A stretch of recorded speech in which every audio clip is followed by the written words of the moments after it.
Hi everyone, this is Olga Redding with Iowa Organic Association. Welcome everyone. This is a webinar. Today we'll have a webinar on with Amanda Weigel with Farm Service Agency on non-insured crop coverage. So prior to Amanda starting, I'll go ahead and share a few slides about Iowa Way. So give me a minute here.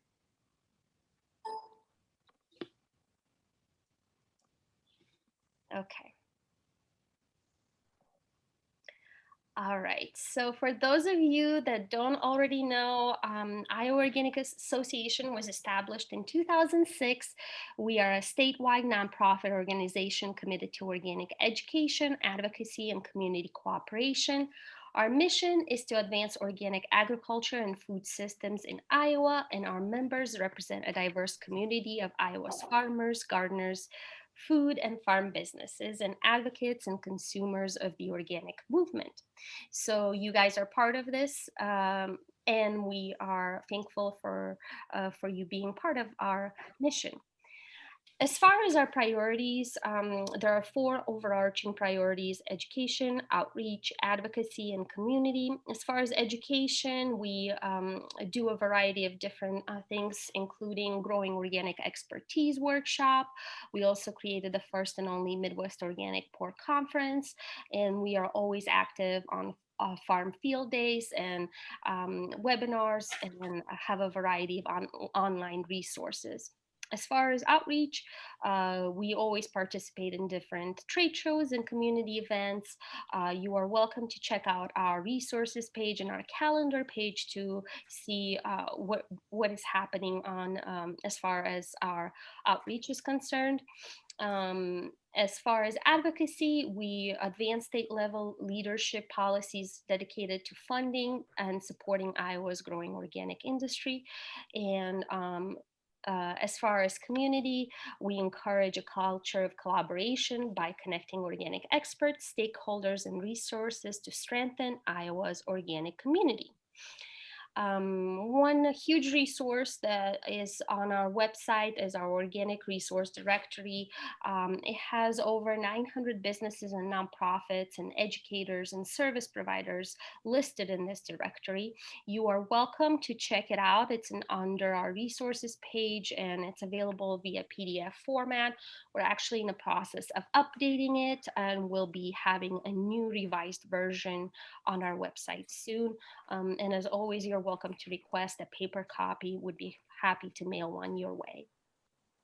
And of course, as a small nonprofit, we rely heavily on your membership. So if there's any interest in joining and supporting our mission, we welcome you to reach out to us. You can either connect with me at olga@iowaorganic.org or our executive director, roz@iowaorganic.org for more information. We are thankful to each and every one of you. And I'll go ahead and stop sharing my screen. And Amanda, if you want to go ahead and get started, that'd be great. Yes, of course. Good morning or afternoon, I guess now, everybody. I'm going to share my screen, and Olga, if you can tell me when you can see it, that would be great.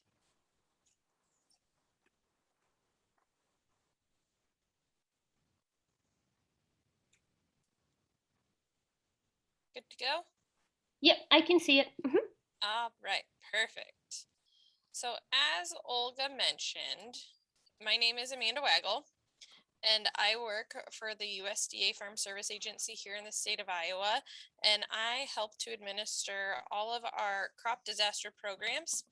And one of those crop disaster programs is our non-insurable crop disaster assistance program, otherwise known as KNAP. And that's what we're going to talk about today. I would really like for this to be a discussion-based webinar, so please feel free to unmute your phone, ask a question at any time. You're not going to offend me if you interrupt me, so anytime, go ahead and feel free to do that. Or if you would prefer to go ahead and just put a question in the chat, Olga will keep an eye on those, or we'll check those at the end, and we'll make sure that we get your questions answered. And if we can't get your questions answered, then I will research them and get back to you. Other thing that I want to mention on this is NAP is a really big program, and I want to make sure that we get through all of this in our 1 hour allotted time. So if I start going a little bit quick, make sure you remind me to slow down and again ask questions as we go through this today. Excuse me. So before we really jump into the process of NAP and what's expected of our NAP producers, let's start with what NAP is. And NAP was and is designed to reduce financial losses that occur when natural disasters cause loss of production, loss of value, or prevented plant of an eligible crop. NAP is available to crops and agricultural commodities for which catastrophic or additional coverage is not available through federal crop insurance or otherwise known as RMA. So to be eligible for NAP, a producer must own, operate, or be a landlord, tenant, or sharecropper who shares in the risk of producing the crop. The producer must be entitled to a share of the crop being marketed or in a loss year in the crop that would have been planted if they didn't have to prevent plant it. So the last part of that just is if you have a disaster, like we have flooding, and you just cannot physically get in to plant your crop, that's what our prevent plant is. If you're not able to get your crop and you've elected coverage on that crop, then that also would be eligible for the NAP program. Next, let's talk about community supported agriculture groups and when they are eligible for NAP, because there are different setups for this kind of operation. Let's start with the subscription community support agriculture operations, and those are farm-driven operations where the farmer owns or leases the farm, and they also organize the community-supported agriculture producers, and they produce the products from the farm. And so those type of CSAs are eligible. The other CSAs that we see here in Iowa are shareholder community support agriculture operations. And these are where the consumer are driving the operation and the consumer organizes the community support agriculture. They tend to own or lease the farm ground, but they hire a farmer to produce the farm products. So the reason why we are saying that only the subscription-based one is eligible is because that producer has risk both in the crop and they have a share, and they're going to be the one receiving payment off of that. Whereas a shareholder community supported agriculture operations, they're ineligible for NAP because the shareholders do not have both a share of the risk in producing the crop, and they don't have a valid claim of share ownership for the marketing when they produce the crop. So it will be really important that if you are a member of a CSA and you are interested in participating, automatically a county office is going to request that you turn in your business plan or something that can show us the exact type of group that you are and how you are operating through that CSA. So next, let's talk about some additional information that we'll need to get from you if you're interested in NAP, and we can find out if you're eligible. Like with any other program FSA offers to its producers, there's some general eligibility rules, and this means that even before a producer can be approved for coverage, they're going to have to file and fill out paperwork with their county office to ensure they are eligible based on income rules. So when we talk about that, excuse me, sorry, I think I missed something here. So the income rules are $900,000.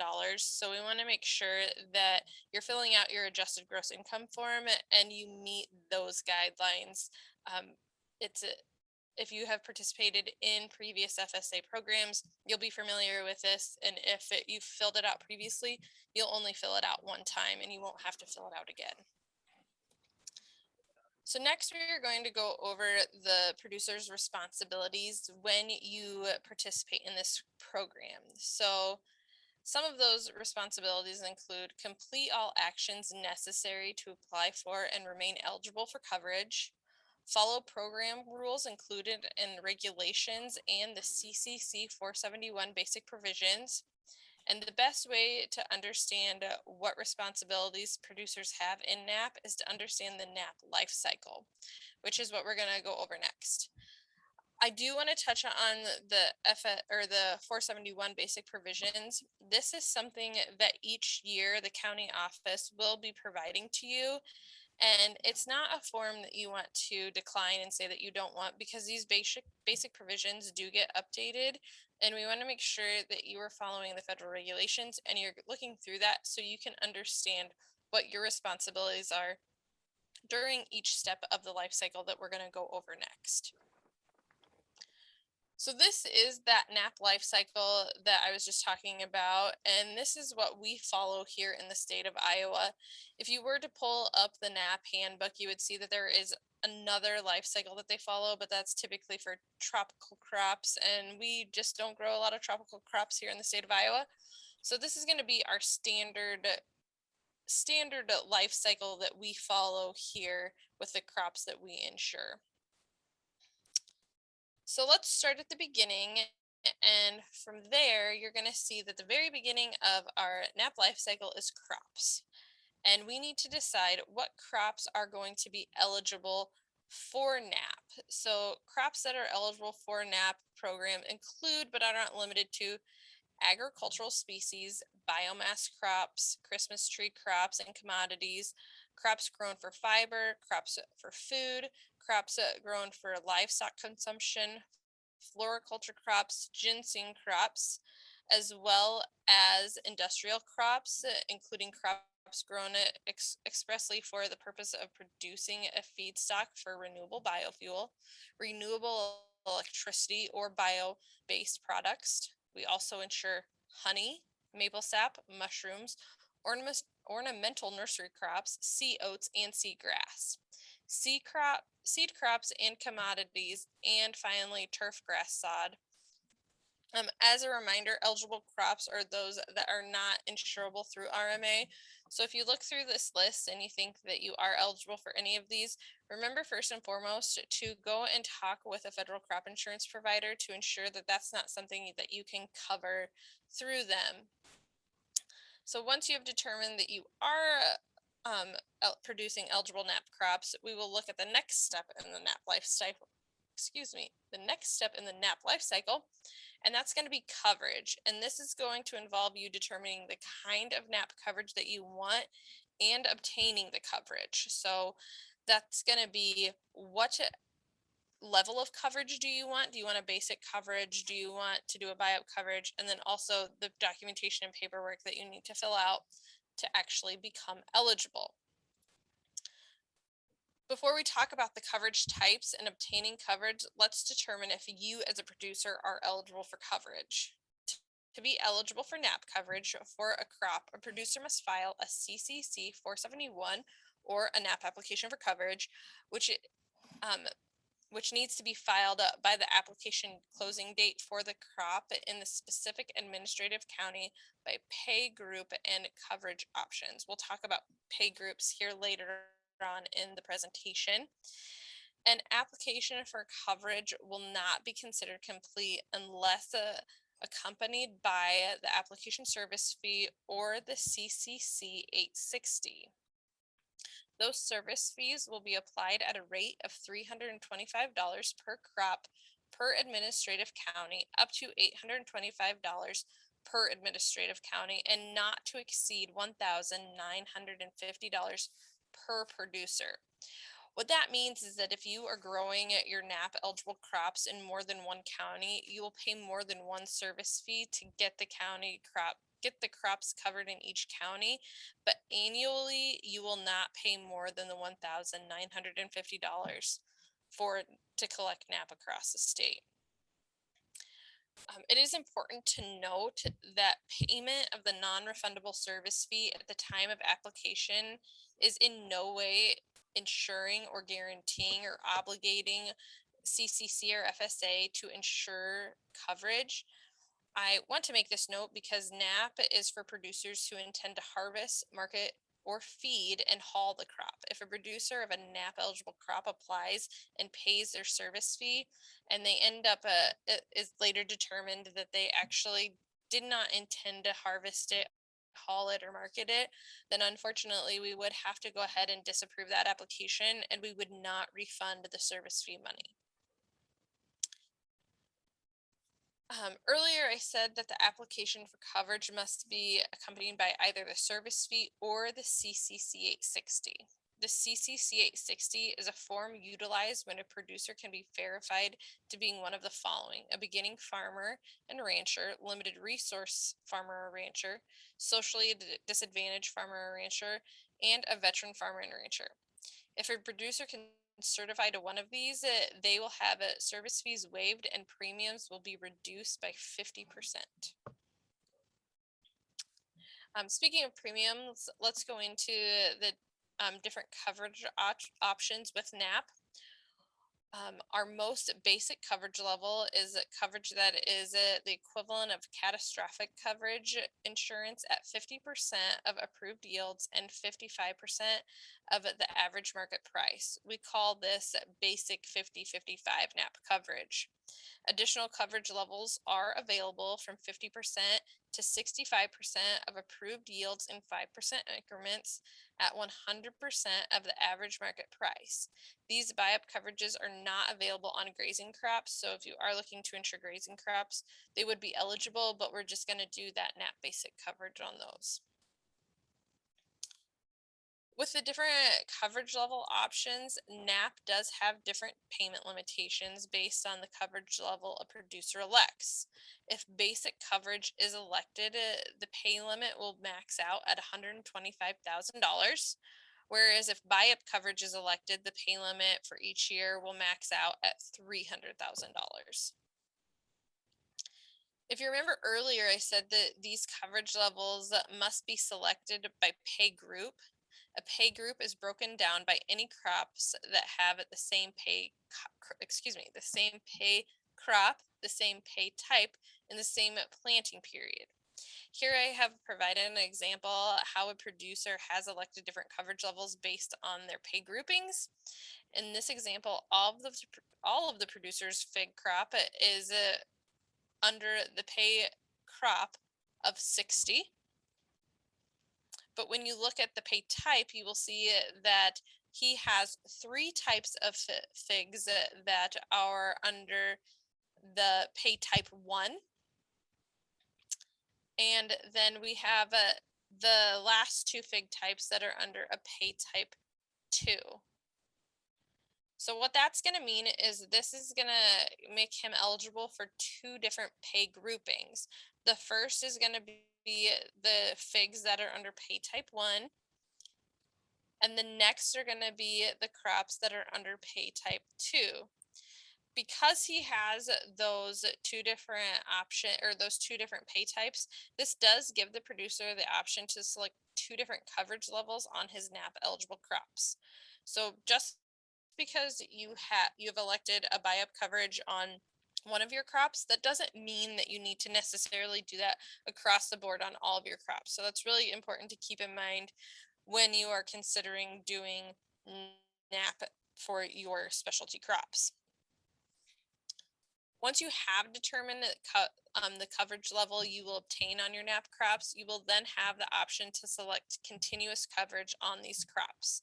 This will only work if you do not change any of the if you don't add any crops or you don't change the coverage level. So if you intend to be changing coverage levels from year to year, or you intend to be adding crops and changing things from year to year, continuous coverage probably won't work for you. But if you're an apple producer, a peach producer, a person who has a crop that is going to be there every year and you intend to keep it the same coverage, this would be a good option for you, or you could do continuous coverage. With that being said, those producers who do elect to have continuous coverage will still need to have their service fee turned in by the application closing date. So it will be important to stay in contact with your county office to make sure that you're not missing any important deadlines. And I just wanted to show you guys what the CCC 471 application for coverage looks like. And you'll see here that the first page of this is just going to give us information on the producer and the county office. I've blacked everything out for privacy information, but that it's just very basic information on who's participating and what county they're participating out of. The second page is where we get kind of the information that's a little bit more important to us here. It's going to list what crops you're covering, if it's organic, its intended use of fresh here, and then the actual coverage level that you have elected. This is the page that you're also going to sign on, and then county committee is going to sign and make the determination if you are in fact going to be approved to get coverage. I do want to make a note that this application that you're looking at right here, we are going to utilize throughout the entirety of this program and this webinar. And at the very end, I'm going to show you a producer who is elected by up coverage and has an approved notice of loss and an approved application for payment, what their payments look like and what their premiums look like at the end of the year. So remember the Seronia berries because we're going to use it all throughout this entire program. Once the application for coverage is complete, the producer will then be responsible for turning in production. This production will be utilized to establish the applicant's approved yields. So let's talk about what your responsibility is when we talk about production. All NAP producers will be responsible for providing accurate and complete information by the applicable production reporting date. So that reporting date is going to be different for those producers who apply for an application for payment and for those who don't have a loss and are not applying for an application for payment. If you apply for an application for payment, you have 60 days from the date that coverage ceases. And if you don't have a notice of loss that's been approved and you don't apply for an application for payment, then you have until the following year's certification date. So you get, and that's typically July 15th is when we want to see that turned in by of the following year, but it's going to be different, as I said, if there is a loss and if there isn't a loss. Producers are also going to be responsible for providing organized and summarized production, and they're also going to have to retain production evidence for 3 crop years. When the production the producer turns in, an APH will be established. We create these APHs by having producers provide production on the CCC 452 for all crops selected on the application for coverage and that have reported planted acres. Amanda? Yeah. Can I jump in and ask you a question on that last one? Of course. This one or the one before that? The one before, where it said retain the records for 3 years. So I understand how that's written. But the way my county office said it was different, they said you had to have 3 years of production records. Is that not correct? So yes, and actually it depends on your crop. We can actually need up to 5 years worth of production. However, if you're a new producer of the crop, you may not have 5 years of production evidence. And we have different kinds of production or yield types that we can utilize when we're establishing your APH. And it just depends on if you meet the requirements to utilize that.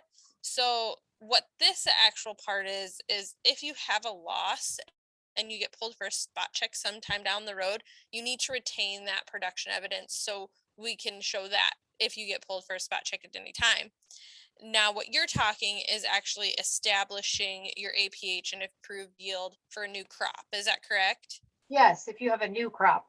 Yep. So if you have a new crop, as long as you're meeting the eligibility requirements, you may, like I said, you may not have the 3 years worth of production evidence, but we can use like the new producer requirements where we could use like a percentage of the T yield that we have established here in Iowa FSA office to set your APHs. Does that make sense?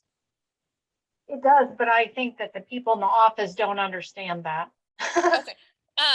So what I would recommend, Kim, is please feel free to reach out to me. I don't want, and you and I can talk about that, and we can talk about the county office that's helping you out, and I can reach out to them and see how we can get you helped and make sure that we're moving forward in the right direction there. Okay, thank you.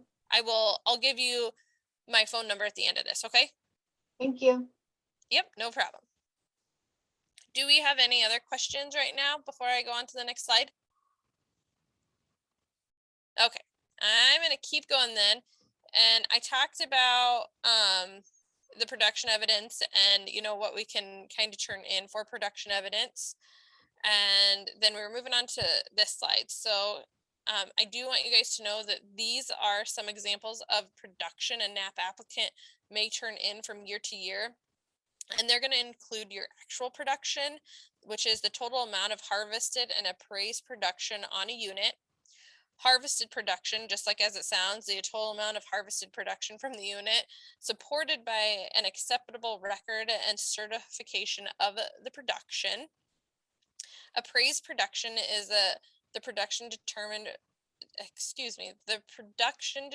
presented on the unit that is not harvested, or it is the amount harvested but not included in the unit's acceptable harvested production evidence.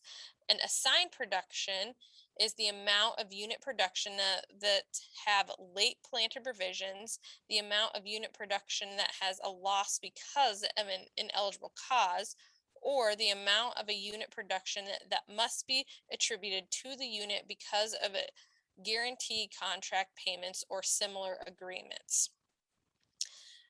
So that's a lot of information on different kinds of production, and you're probably wondering, well, where do all of these come from? How do we know? The harvested production is obviously pretty straightforward, but what about appraised production? So we do have trained loss adjusters here in the state of Iowa that if you have a loss, we are going to send them out to actually do an appraisal on your crop, and they're going to be the ones to fill out the paperwork and make those determinations. So we'll talk about loss adjusters here a little bit more later on when we go over notice of losses, but just know that you aren't expected to go out and get all of these. Some of this does land on FSA, and we do have to assist you in getting some of these types of production. If there is one thing you are going to take away from this training today, I want it to be this: acceptable records and the importance of turning in acceptable records. This is something that here in Iowa FSA, we need to do better at communicating with you guys and letting you know and training you guys what we need from you as far as records. So acceptable records must support the producer's certification or report of production, and they must either be verifiable or non-verifiable. Verifiable are going to be those records that are going to have who you sold to. It's going to have a phone number on it, an address, and all of that kind of information. So we could actually call a third-party person and verify those records. Non-verifiable records are going to be other records that you keep that our county committees are going to ask and going to review, and they're going to make the determination if they are non-verifiable and if they're good enough to support your record of production. When turning in your records of production, it will be very important to work with your county office to determine how each crop is measured. In some cases, a NAP producer may measure production in pounds, and FSA may measure in hundredweight. By understanding how we will convert the production, and by keeping good records that are easily understandable, NAP will work more effectively for you as a grower, and it'll work better for FSA and make us be able to process these applications for payments more timely, and it'll just give everybody a better understanding. Here is the CCC 452, the NAPA actual production history and approved yield records form. This is a form you will report your production for each year on and each crop you have elected coverage on. As you move down from that first page, you will see that when you first start coverage on a crop, we may need at minimum 3 years of production. Usually it's 4, but we have a few crops that might be 3. And then up to 10 years of production that we would need from you. And usually it's those apple crops, peach crops that we need more years on. But as you continue to participate in the NAP program, this form is actually going to go back 10 years, and you'll be able to see your most recent 10 years worth of production evidence and the APHs that were set. So the longer you're in the program, the more you're going to be able to see kind of what your history was. And we're not going to have all of your records, but it is just a little snippet of how things went from year to year on your crops. Once all yields have been converted to how FSA measures the crop, this form will need to be signed by you as a producer in order to confirm that you agree with the production we are loading, and then the county committee will sign off to approve the APH.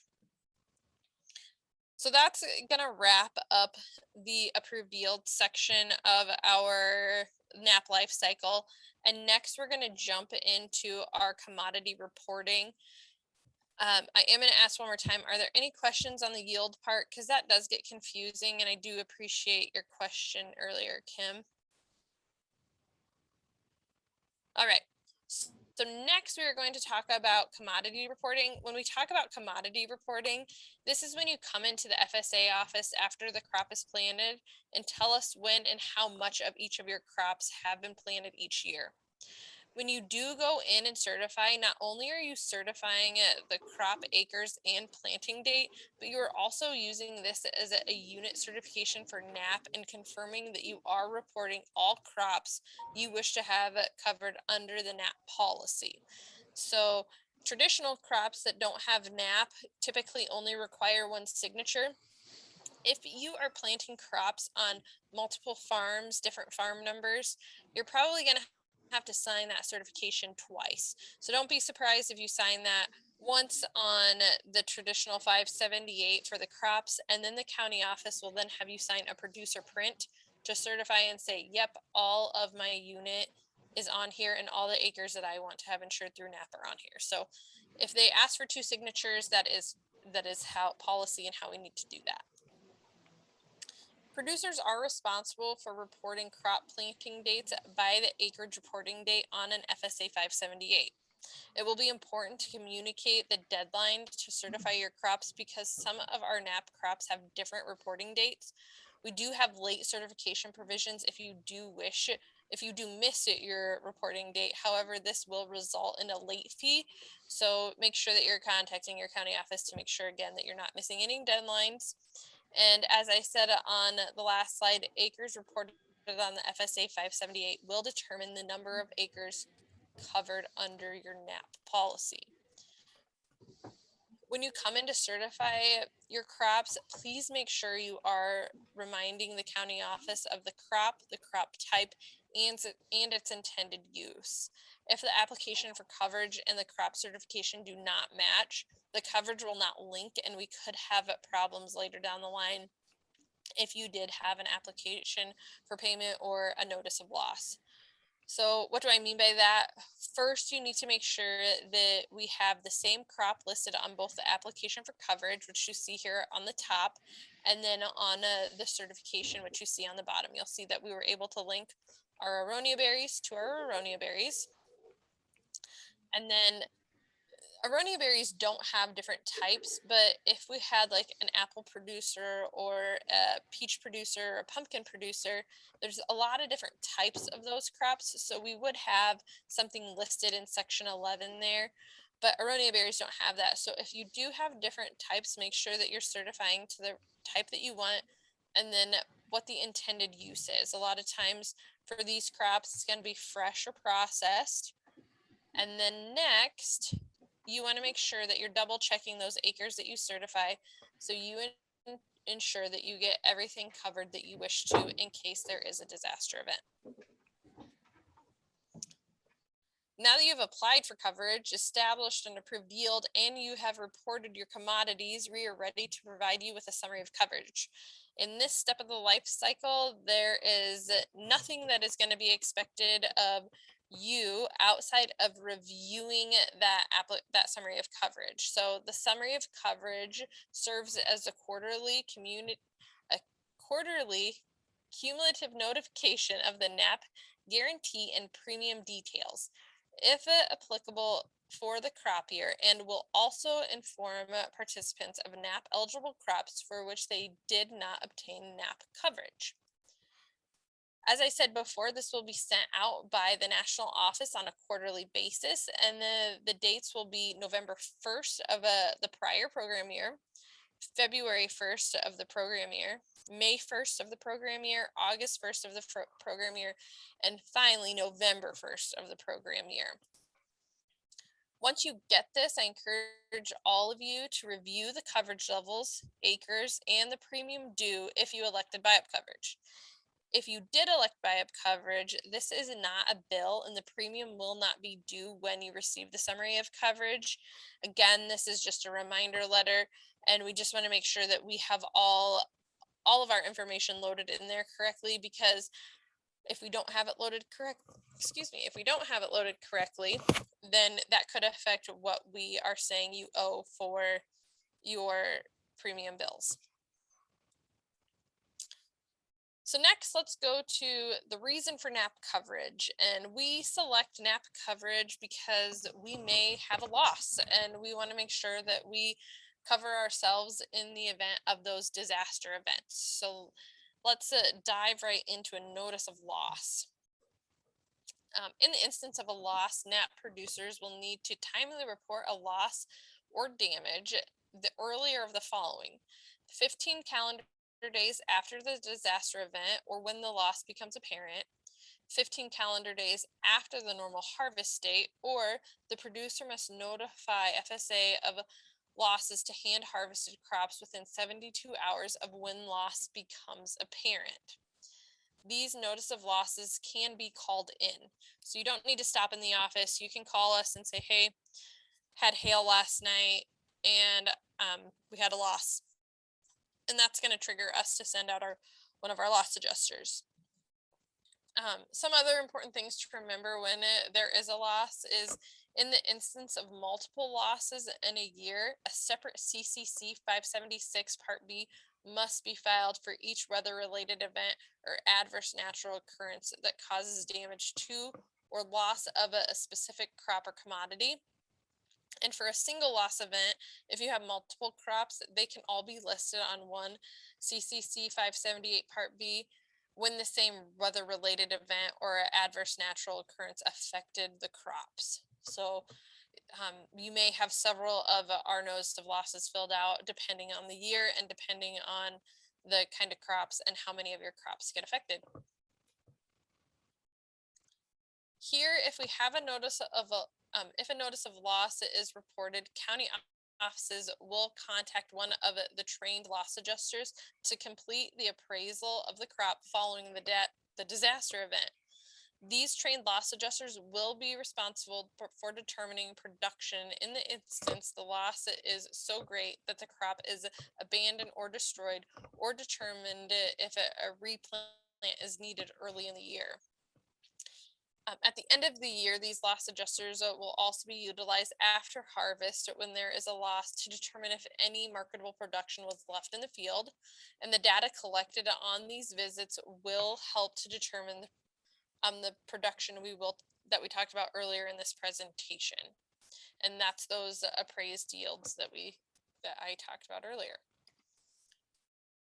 Here is an example of the notice of loss. I should also note that you don't need to stop in the office again. I want to make sure that that's very clear, that you can call this in. However, when you do call this in, remind your county office that you want to fill this out with them immediately, so you answer all the questions that you want. So just stepping through this, as we look at this a little closer, you will see that you need to tell the office the disaster event that occurred, the crop that was affected, and when the loss was first apparent on the very top portion of that. And then as we move down, this next section is going to be filled out if this is a prevent plant situation. So this is only when you weren't able to get your crop planted that you're going to fill out, Part G. And finally, we're going to talk about question 8. And there's several parts to this, and all crops that have losses are going to fill out Part 8. I do want to hit on question 8H here quickly. And it says, has or will the crop be harvested for its intended use? This is an important question because NAP coverage goes through the earlier of the date of harvest, date of abandonment, date of destruction, or through the final harvest date. So I'm going to cover you through the earlier of that. So if you abandon your crop pretty early in the season, then I'm not going to cover it anymore. So if you have determined that you will not be harvesting the crop and you are abandoning it, we will need to get a loss adjuster out there as soon as possible so final appraisals can be completed and so you can move forward with your application for payment on that crop if you choose to do that. Finally, on this form, you will need to sign to all the information provided, and once loss adjusters have completed their visits, the county committee will review and determine if the loss was due to an eligible loss event and approve or disapprove the notice of loss. So if we've had a notice of loss, the next step is going to be our application for payment and the payment here at the same time. So it is very important to remember that even if you have an approved notice of loss, you're still going to have to contact the county office to let them know you wish to apply for payment. It's not a hand-in-hand thing. That's something that you need. Part of it, the producer responsibilities in NAP is making sure that you get every step of this life cycle filed and filed timely, and that includes the application for payment. So producers must file an application for payment on a CCC 576 within 60 days of the last day of coverage for the crop year for any NAP covered crop in the unit. Earlier, I talked about when coverage ends, and if you have a crop that is destroyed early in the year because of something like hail and you plan to abandon the crop, you will have 60 days from the date that you abandon the crop to when you need to file your application for payment. On the other hand, if you do have your crop go the full year and you do harvest the crop, that's when you're going to have 60 days from the date you harvest it to turn in all of your production for an application for payment. Again, you have to have an approved notice of loss on file to be able to file for an application for payment. If you don't have an approved notice of loss due to an eligible disaster event, then you aren't going to be eligible for payment, and there will be no need to actually file an application for payment in those years. A complete CCC 576 must be filed with the county office where the units are administered, with an acceptable CCC 576-1 when appraisals have been completed, with verifiable documentation of the producer's production. This one gets a little bit tricky sometimes because if you are selling a crop that you harvested and it was affected and the yields were really low, sometimes it can take more than 60 days to get that production information back. So talk to your county office and let them know if it's going to be longer than that 60 days, because we do have options to extend that out, but we can't do that unless you request it. So that needs to be requested, and if you do request it, then we will work with you to try and get that extended and get that approved through our county committee. And finally, I've said it several times, but the CCC 576 must be filed within 60 calendar days of the coverage period end date. Here is the application for payment, and it's all going to be loaded in the system, and this form will be completed in the system and will utilize data loaded in the FSA software throughout the NAP lifecycle. Outside of that production, you're going to need to provide the production so we can add that in to this application to make sure that we get you paid properly.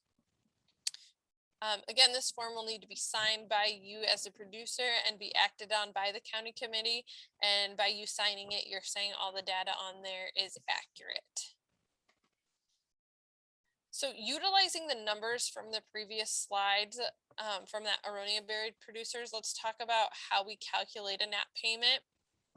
When we calculate the amount of assistance for yield-based crops, which is mostly what we see here in the state of Iowa is a yield-based crop, we will take the eligible acres, which is at 4.2, times our producer share of 100%, times the approved yield of 1,611 pounds per acre, times the yield coverage level of 65%, and that's going to equal our disaster level. So our disaster level on our aronia berries for this producer was 4,398.03.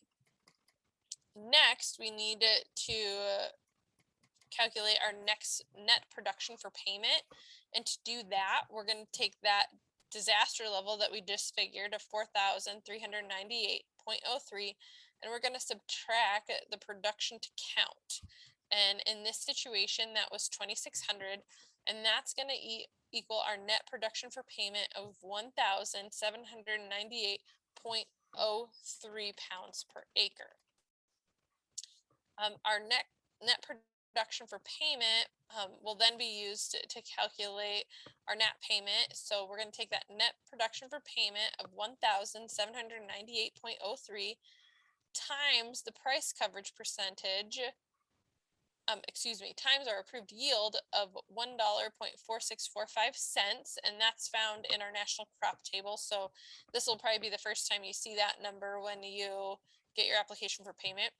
Then we're going to take that times our price coverage percentage of 100% for this producer, and then times our payment factor of 72% and minus our salvage value, and we don't have a salvage value for these aronia berries. So our calculated NAP payment for this producer with 65% coverage is just under $1,900. So now that you've gone through the NAP life cycle and you've received your payment on a year that you have an approved loss, we are going to be looking at those premium bills for those producers who have elected buy-up coverage. Oops. Producers who elect buy-up coverage must pay a premium in addition to the service fee equal to the lesser of the product obtained by multiplying 5.2% of the premium fee and the applicable pay limit of $300,000. So that would look like 5.25% times $300,000 to equal a max premium of $15,750. Or we can calculate our premiums by taking the sum of the premiums from each eligible crop with the premium for each eligible crop obtained by multiplying the producer's share of the eligible crop, the number of acres devoted to the eligible crop, the approved yield, the coverage level elected by the producer, and the average market price of 5.25% premium fee. So we're going to use that second option when we use our aronia berry producer to figure out what his premiums are going to be. So as a reminder, this producer has elected buy-up coverage of 6,500 on 4.2 acres of aronia berries. So when we calculate his premiums, we are going to take the 100% share times the 4.2 acres times the approved yield of 1,611 pounds per acre times the 65% level times the $1.4645 per unit times the 5.25% premium fee. So in the 4.2 acres covered by 65%, this producer paid $338 for his premiums. When we look at the total input cost for this producer for NAP coverage, we are going to take the $338 plus the $325 that we had for our service fee for a total input cost of $663 on 4.2 acres. And if you remember, when we talked about the application for payment, this same producer on the same crop with the same coverage level received a payment of $1,895 for his losses due to an eligible disaster event. So when he had a loss, it did calculate out and it did pay to have the buy-up coverage for this producer. We did talk about this earlier, but I do want to remind you that beginning farmers and ranchers, limited resource farmers and ranchers, socially disadvantaged farmers or ranchers, and veteran farmers and ranchers will receive upon certification a waiver of the fee and a 50% premium reduction. So had the person who we talked about here earlier had completed a CCC 860, he would have only had to pay half of the premium billing that we saw earlier. As far as getting these premium payments made, producers do have two options for payment of premiums. They can pay the full premium anytime after a premium is calculated, or they can wait until the end of the year and until they receive a specific premium billing in the mail. And that's on or after, typically in a typical year, it's usually on or after January 15th of the following the year that you had coverage. And then you would have to pay that within 30 calendar days. So when we talk about that first option, paying the full premium anytime after premium is calculated, that premium can't be calculated until your yields from the previous year are turned in. So make sure that you're turning in, if you don't have a loss in the previous year, make sure that you are meeting that July 15th deadline and getting all of your production turned into the county office, so we can make sure that we're calculating your premium, and then that'll make sure it rolls onto your summary of coverage, and you'll be up to date on the information for your NAP program. All right, so we have made it through our NAP life cycle, and it looks like we still have about 8 minutes left. So if you guys have any questions, if you want me to go back to any slides and review anything, please, like I said, unmute yourself. I don't know, Olga, is there anything in the chat that we can go over now? Yeah, so it looks like Kim asked about the deadline to turn in the application fee, and she said, is that different by county? Is it the application fee, like the service fee, or is it the premium? Kim, do you want to clarify? The service fee and the actual application. Okay, so it depends on the crop. So it doesn't depend on the county, it depends on the crop. The state committee here, where I work in Urbandale, we review crop application for coverage deadlines every year, and we haven't changed them in a long time. So we just have to have that by the application for coverage date. So if you would like a list of when those dates are, we have 5 different dates that you need to have crops applied for. We have November 20th is a big one for us that we have coming up here very soon, obviously.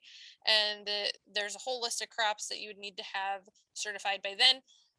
But like if you're talking honey, that's in December.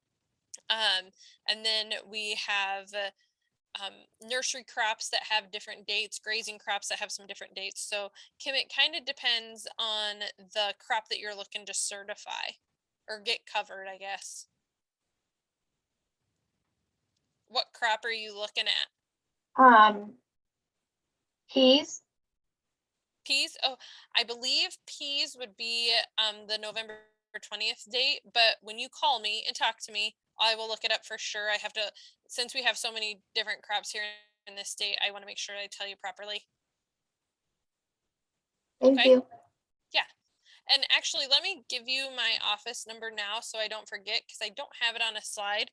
So if any of you guys have NAP questions, again, I am the state office specialist here for NAP, and my name is Amanda Weigel, and I can be reached at 515-331-8471. Or if you want to email me, you can reach me at email via amanda.weigel, and that's WEIGEL at USDA.gov.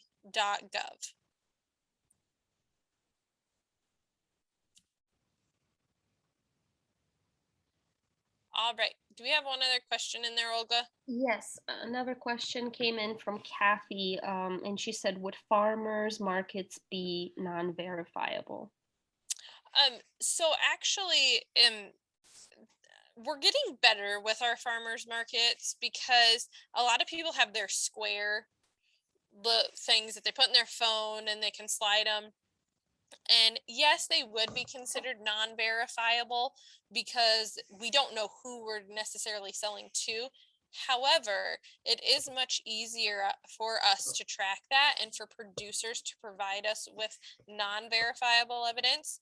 And when we say verifiable and non-verifiable, one isn't better than the other. It's just how we, can we verify it through a third party, or can we not verify it through a third party? The big thing is just having the data for our county committees to review. So in the past, it was a lot harder with farmers markets, but with the more technology and everything, it's getting easier and easier every year. Same goes for like a pick your own. That's getting easier just because technology is advancing and it's making it easier to track those things. Does that answer your question, Kathy?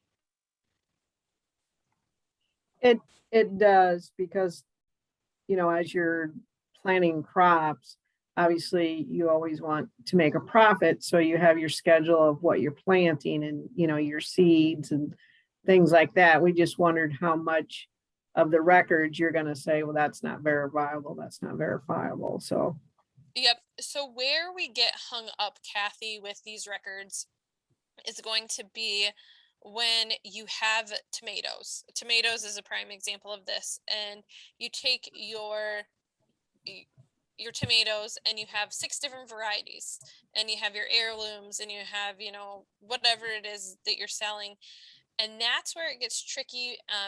And the producers who are doing that, we are training them. It happens with pumpkins a lot too, where we say, make sure you're making a note of exactly, even if it's just you print an extra receipt and you write on there and you say, this was, an heirloom tomato, or this was a big boy, or this was that. We know that it's an extra step, but when it comes to verifying production, it makes it so much easier on the back end for the NAP side of things. yeah, thank you. Yeah. Yeah, so like, for example, in the square system, you could maybe categorize the tomato type, and then when you sell it, you'd have a record of which kind of tomato you Yep. Yeah, definitely. And that would be even better.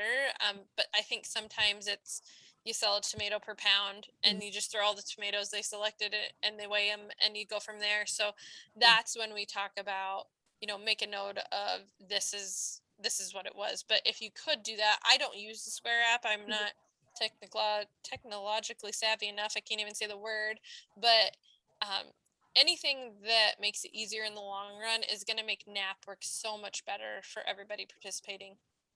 Mm-hmm. Yeah, there's definitely a way where the producer could categorize each item by the variety type. They would just have to enter it in the system initially, Yep. and then when they sell, they can choose which variety they're selling.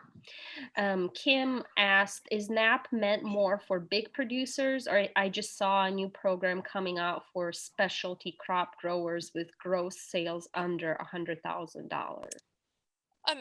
So I also have heard of the program that you were just talking about. We don't have a lot of data on it yet. We're still waiting on that information as far as it being published to federal regulations. So I can't speak to that program, but I can let you know that across the state of Iowa, NAP serves both larger and smaller producers. Some of our larger producers have contracts with Hy-Vee, Fairway, and places like that. And some of our smaller producers are going to be those people who grow the crop and then they go and sell it at a farmer's market. So NAP is a program that is definitely for all producers who don't have federal crop available on the crops that they are growing.